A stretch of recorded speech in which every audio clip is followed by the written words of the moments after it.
Toby LaGrange is with us right now. He is one of the guys like me who gets to go out in the front stretch. We're fortunate guys to be able to do that. He spent the year announcing at Glenridge. Sportsmen are doing their practice. They'll have time trials coming up here in a little bit. He's with Race Pro Weekly, raceproweekly.com. How have we been, Toby? I've been good. How about you, Doug? Good. Didn't recognize you. You're all clean shaven now. Yeah, I'm trying to look a little younger. Yeah, there you go. Did it work? No.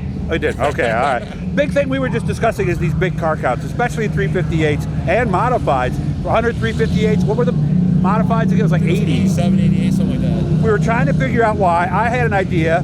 I wondered if all the rainouts, maybe guys haven't lapped out their stuff yet. Is there some truth to that, do you think? Or do you have another idea, Toby? I think there's some truth to it. You know, I mean, when you don't get to race as much, I know at the Ridge we raced like 13 times. That's it. Yeah, out of a 20 race schedule, give or take one or two there. And I would say, yeah, there's some merit to that, especially when other tracks had it worse.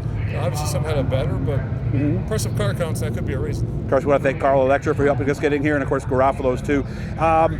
One of the big things I was thinking too, is this the first time that Dirt Car 358s have been the highest car count of the four divisions? Oh, yeah. I mean, I've been the last 30, and if you go back to just before that, the 358 race was invitation only. So it wasn't open. Even I forgot about that. Of the 358. So, yeah, I would say this is the first time. 103 that's very impressive. And Pro Stock's up a little bit, but certainly nothing like the early 2000s. We used to get close to 80 of those too. Right. We only had 3 Dirt Car sanctioned Pro Stock tracks on a weekly basis, and all of them are 15 to 18, or as us at the Ridge, right around the 10 mark.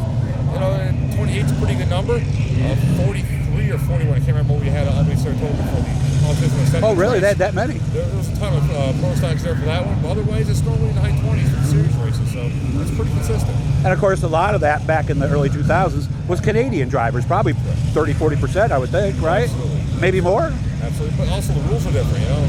Things were less expensive back then. There were more street stocks than Pro Stocks, or closer to the street stocks, I should say. True. And that's part of it too. It's all about cost. And a Pro Stock back then is probably equal to a street stock today, except for what's under the hood. That and tires, pretty much. Yeah, that's about it. Right. So, I mean, I've never seen Pro Stocks hiking up left fronts like that. It happened a few years ago. It really is a different world, isn't it now? It's definitely a different world, and I like it, but unfortunately, I fear it's pricing itself out. I wonder about that too. But you know, we'll see how the next 5 years go. The next 5 years are going to be telling for the Pro Stocks, whether it's Dirt Car sanctioned or not. We'll see how the car counts go and how the rules adjust. And I think a lot of people now, if they're thinking about maybe getting a young person involved, they just go sportsman and figure we'll learn there and move up from there. Is that true too, you think? Absolutely, especially now with like the limited sports, as we call it in the Capital District, or novice or rookie, whatever you want to call it. New Legends at Canandaigua. Legends, exactly, in Canandaigua, or Lane Legends. I call it both. But it's nice. That's the biggest thing too, because I think when somebody's starting now, they're not getting thrown to the wolves. Right. You know, they're not in a more condensed division with their peers. Yeah. They might not learn as much, but at least they are a little bit less green when they move up. Yeah, and they get a lot of laps too. Correct. So, how many did you get at Glenridge in the limited? Between 12 and 15. All right, we get about 7 or 8, 9. So, looks like they're ready to go back to green. Make sure to check Toby out. RaceProWeekly.com. Thanks, man. Appreciate your time. Thank you.